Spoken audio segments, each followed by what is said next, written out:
Hey, how you doing, Ricky? How's it going, man? Pretty good. Appreciate you taking some time out of your schedule to hop on the show, man. Appreciate that.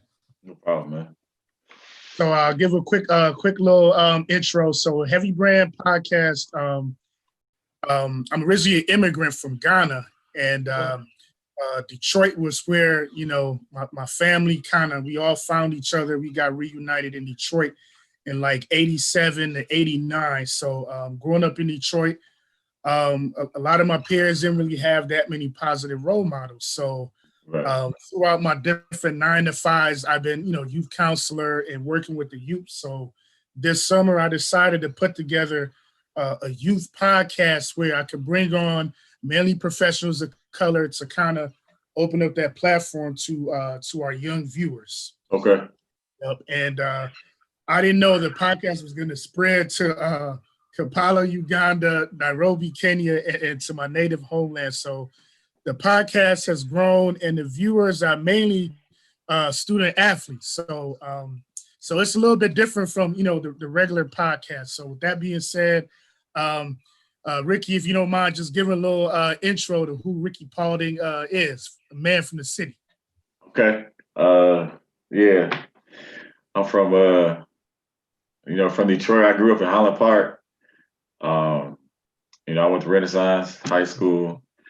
Then played basketball at the University of Missouri. Um, was drafted in second round, 2004 by the Pistons.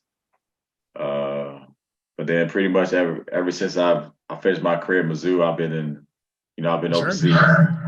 I've 1 year in Israel, 2 years in France, and then I think this is like 14. I've been in Germany on the same team. Oh So wow. yeah, I've been blessed, man, to continue Hmm.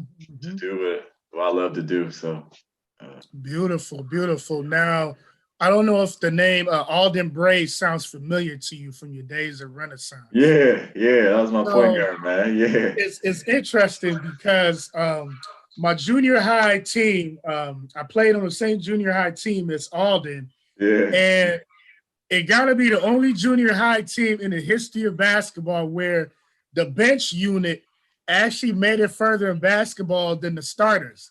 Alden was on that team. I came off the bench with him, and we also had a young man named Morris Hall. Morris okay, Hall playing at Wayne State, so it was okay, weird. Our starters didn't really end up playing college ball, but the bench guys, a lot of them end up playing a college sport, so that's pretty rare. Yeah. yeah, that's dope. So now, Ricky, for our young viewers, kind of break down like how did you what made you choose Renaissance when you were coming out of junior high? What made you choose Renaissance? Because you got to take the test for it to get in. Yeah, so I went to school on the east side, so I went by King, over by King. It's called Duffield, and then Whitney Young at the time. And then but I always knew I was either gonna go to Cass King or Renaissance. And then I didn't really know much about Renaissance, but my mentor, my AAU coach, guy that kind of grew me growing up. He had an older son that went to Renaissance, and he kind of knew, that he was like, this would be a good place for you, because I was always a pretty good student. Yeah. And so it was like, it's a place where you could go and you could, potentially, make the team as a freshman and get some time. And so, I took the test and I got in, and, the rest is history. But I didn't, you know, going there, I didn't think that it would lead me on the path that I ended up going on. Yeah, it's not. There's been millions of student athletes. A lot of people play basketball throughout the world, but the chances of you know going to college to play on a scholarship is actually quite rare. Let alone getting paid to play on a pro level. That's also rare. Now, Right. um, as I was doing the PSL series this summer, I was asking some of our guests, who are some of their toughest matchups throughout the PSL because the PSL is well known, throughout the country as far as one of the top high school basketball league. So now for Yeah. you, Rickey, who were 3 to 5 of your toughest matchups in the PSL during your time? Man. No, I'll put you on the spot. You out here in Germany, it's probably like 10 o'clock at night. you got me thinking. Let me see. I mean, I'll go to like the, people we play in the conference. I think there was a dude. He went to CMA, and his name was, what was his name? Was it Chase Simon or that was before Chase? Chase is younger than me, but I ran across Chase a little bit. But his name was like Ricardo Thomas or something like that. Or he was kind of a big guy that could, push the ball, get to the rack, shoot a little bit. We had to play Rogers Academy, so Ricardo Billing. Okay. Yeah. He was tough. And then who else? Let me get one more. Man, it's tough. It's been a minute, man. So I'll say those two guys. I'm sure I'm leaving some people out. But Renaissance, right? What'd you say? Did you play mainly like the wing at Renaissance? Yeah, it was crazy. I mean, I was the tallest guy on the team, so on defense, I was kind of had to guard the bigs, but offense, I brought the ball up. I played on the wing, so that was kind of my advantage, and that was our advantage at Renaissance. Now, as far as like college choices, and for some of our young, student athletes that's listening, did you go at it alone as far as picking out your college, or did you have some help in picking Missouri, a school outside of the state of Michigan? Yeah, I had some help. My mom, my high school coach, Mark White. I was able. I mean, I made the school choice that I wanted to go to, but they definitely helped me out, and it was tough. I wanted to go to Michigan State. It was Ohio State there, but I had my guy, my AAU teammate, ended up going to Mizzou with me, and that was Arthur Johnson, and we decided that we wanted to play together, and then Mizzou was like, out of all our choices, that was like the best fit for both of us, and so that kind of nudged me. Okay, like my guy's going to Mizzou, and we're gonna go together and do it. Now at Missouri, was the coach Quinn Snyder at the time? Yep, Quinn Snyder. Did you know he was a McDonald's All-American? I didn't know that going in, but like he would let a little bit of stuff out, things out when we were there. And, I was able to look through his books from when he was at Duke. And, we kind of looked him up and see what kind of game he had. And Coach Q could ball. Now, playing in the Big 12 at the time, what was the biggest adjustment for you being, 6'5" guard / forward, and then coming to a D1 college conference where there's a bunch of 6'5" guard / forward? What was the biggest adjustment for you on that level? Because that's the big leagues, that's big boy basketball. Yeah, it was. It wasn't high school boys no more. It was. This dudes were men. So I think the weight room was something that I really focused on my first 2 years.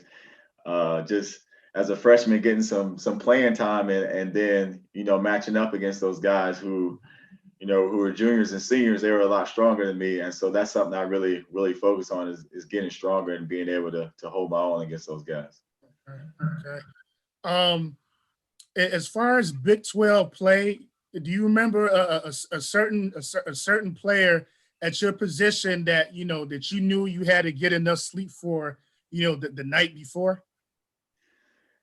Yeah, there was a lot. The guy that comes to mind right now is a guy named Andre Emmett. He passed away, I think, rest recently. in peace. Yeah. But he could go. Like I knew every night I had to be ready because he was going to get buckets, and he was, like full gas the whole game. And so I think because of the conference, we end up only playing him like once a season. But I knew I knew that was a guy that I had to, be ready to guard. Mhm. Now, Ricky, I get a lot of DMs from South Sudanese ball players, and they want to know, like, as far as like prepping, for the college game, and playing out here in U.S. college. The game is really up and down. What tips can you give them as far as just prepping to even get a tryout or get a look for the college level? I mean, like you said, I think the game is up and down, and so like, make sure you have endurance, making sure you. Uh, I think it's at the end of the day, it's basketball, and so, um, just having the confidence in your skill. Whether it's if you're a good shooter, going in the gym and perfecting your craft, and if, like I said, like when I was going into college, I knew I was a little bit thin, so I had to get stronger. So if that's something that you need to work on, work on something like that. But at the end of the day, it's basketball, and once you Don't get past, overthink it. yeah, once you get past the little things, it's the same everywhere. Okay. Now, so as far as the draft time, did you participate in the pre-draft combine in Chicago at the time? Yeah, yeah, I did that. How was that experience like? Because when you get to that level, there's not that many people that could say, they tried out for the NBA. It's a lot different from trying out for your local high school basketball, your local AAU team. How was that experience like trying out for the NBA? It was cool, man. Like I had a lot of fun. It was, a lot of the guys were my age, so like I had grew up playing against them in AAU and playing against them in college. So it was, really a time to kind of get to know those guys like on a different level, like trying to talk to them and kick it with them and stuff. But also it was exciting because this was a step to to possibly play in the NBA. And Mhm. man, like you hear about the Chicago pre-draft camp and just to be there, it was a great experience and something I always remember. Now, what test can you say you really excelled at as far as the three-quarter court sprints and the vertical and the bench press and all that? Man, I ain't that fast, so but a lot of things that we had worked on, um, with our strength and conditioning coach in Mizzou to prepare us for those things. So they knew a lot of the drills that we were going to. I Oh, did good on the bench press. I held my own on some of the drills. Um, I don't think it wasn't crazy fast and my vertical wasn't crazy high, but I was able to. I knew what I was doing. Coming into the draft camp, and so those things were familiar to me. hmm. For a guard slash forward, what are some of the skills that are like really essential? I think now the game has evolved so much that ball handling is it's important at every position. Ball handling and shooting, those are two of the basics. Um, but I think as a guard slash forward, your ability to get to the basket, being on the wing, being able to create your own shot, um, being able to play inside and out, with Okay. you get to the cup a little bit and then you go out and step it out, shoot some threes. I think just having that balance is something that's important, and you don't want to be labeled as just a slash or just a shooter. But if Right. you can mix it up, I think that's key. Very excellent. Now, um, as far as like the summer league, it's interesting because it's kind of a mystery behind Rickey Paulding, at least back home in the city. Yeah. You pretty much did your thing in the summer league. So, like, what happened between Pistons summer league and going overseas, taking your game like more and more globally? What happened during that time frame? I mean, the Pistons they had just came off a championship, and so they had the pieces in place, and so it was a situation where um, they wanted me to go overseas where I could get more experience, get more playing time, and then come back. And it's a business. So the next year they drafted these players and such, and then it just got to a situation where it didn't work out with the Pistons. But um, yeah, like, I played good in summer league, and I was like, okay, Yeah. this is it, and I was the only draft pick that year, so I was like, okay, but Mhm. it is what it is, and looking back, of course, it all worked out for a It, reason. it definitely worked out because we had a few shows on this podcast where we're trying to get across to some of our young ball players. There's a academy. They're mainly South Sudanese refugees, but they're all the way out in Kampala, Uganda. It's called Solid Skills, and Okay, this academy is mainly 15 and 17-year olds. The average height in that academy is like 6'6". that's And, crazy. and therefore, like different tribes, and it's really a big movement they got going on because some of those tribes have been at war for like the past 20 years. So Okay, basketball is kind of, bringing them together. And we were trying to get our point across to these kids that the game of basketball is so global that just that round ball could take you around the world, so many beautiful places, beautiful exactly. cultures. How was your experience in Germany? And I say Germany because you've been there the longest. So something kept you in Germany. Explain that process going out to Germany. Yeah, I actually liked everywhere I played. Israel was cool. It was a smaller league at the time. And then France was good. France was crazy athletic. League is up and down. Um, I played against some French guys that eventually became pro. When they were younger. But Germany, for me, Germany was a league that they had a lot of Americans, a lot of guys that because of the military bases in Germany, a lot of guys who are German, but they grew up in America and stuff like that. So Okay. it was like a league that you felt comfortable in because there were a lot of people that looked like you, a lot of people that were from where you're from. Mhm. But I mean, I just been blessed to be on a good team, man. I had a good coach and a good club that kind of stressed family first, which is important to me. I have my wife and my kids here with me, and so and the rest is history. Luckily, I've been able to stay here, and I just felt home here. And Mhm.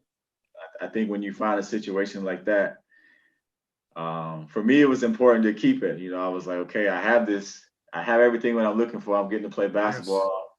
I'm competing. We won a championship. I had all these things, so I don't really need to look anywhere else. And I think sometimes we get caught up uh, in the money. You're trying to say, Yes. okay, where can I go make the most money? But sometimes it's not the best situation for you, or Mhm. it doesn't work out. So for me, I had to figure out what was important to me. And I had all those things checked off my list. And, maybe the money wasn't as high as I could have made somewhere else, but I had everything else and I had enough money. And so for me, it was a no brainer for me to stay in Germany. And you still have made good money still, Yeah, and yeah.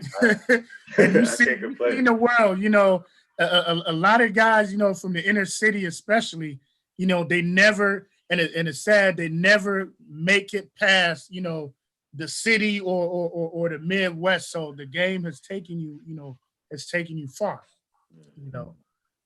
Um, for some of our young student athletes that are thinking about dropping out of high school, what advice would you have for them, for those that are kind of losing hope in these days and times? Man, I get it. Like I understand that, people like you want it now, and like I think every situation is different. Like you got to do what's best for you. Like for me, growing up, I was a guy that I loved college, man. I loved that experience. I loved everything about it, and so it wasn't necessary any pressure for me to leave school early, or um, I was able to enjoy my 4 years in college, graduate, and have that experience. But I think it's tough, man. It's because you hear so much, you don't really know what to believe as a student athlete in that position. This is your goal, but sometimes you got to be patient. Sometimes you gotta. It's hard, man. You got to know, you know it's like I said, it's an individual situation, and Yep. everybody's different. But the main thing is I guess listen to what's best for you and not what everybody is saying or what you think you should do. Mhm, mhm. And you mentioned um, you know taking advantage of having a 4 year 4 year experience, getting your degree. Had it not been for basketball, you already had a degree to fall back on. What career field would you have likely pursued had you just strictly worked off your college degree? I wanted to be like a school counselor, like for the like elementary school. That's something my senior year when I was in Mizzou. Once I season was over and I was wrapping up classes, I had a chance to do a semester, at the schools where I kind of followed the guidance counselors around and had some students that maybe have some some issues at home or some issues at school, and you kind of get to talk to them and work with them, and that's something that appealed to me because I think that's something that's important. A lot of times when kids not doing well in school, it's not just because they're not getting it. It's not because they're smart. It's because it could be other outside factors Yes. that's having a pressure on them, and so that's something that always appealed to me, and that's definitely something I think I would have tried to pursue, after my career, after my college was over, if I didn't play overseas. Right. Okay. For the viewers out there, we've had Rickey Paulding on the show. Basketball. He had the gift of basketball. It took him places, but he also had, a degree to fall back on as well. So to wrap things up, I want to thank you for taking the time out of your schedule, dealing with the time zone difference, for sharing some words of wisdom and just your experience alone, man. That really means a lot to our young viewers, man. I really appreciate that. It's very hard to get people on your level to take some time out of the schedule. So I really appreciate you, Rickey. No, no problem, man. Sorry. So, well, I guess it's not so late for you, but I'm up anyway. I was trying to watch the Lions, but man, they always disappoint me every week, so I didn't go to So sleep. But you're a diehard Lions fan, then, even out in Germany, showing love. Huh? yeah, it's hard because my wife from Kansas City, so they Chiefs fans, so I gotta listen to the Oh, Chiefs winning all the time. But I'm a Lions dude, man, all the that's way. what's up. That's what's up. Yeah. All right. Well, thank you so much, Rickey. Showing love, the Heavy Brand Podcast. We keep putting on for the city, man. 313 for life, man. Oh man, thanks for having me, man. I appreciate being on here, man. Love everything that you're doing. It's very positive, man. I'm glad I can help a little bit. Appreciate it. All right. Blessings, Rickey. All right, man. Appreciate it. Yeah.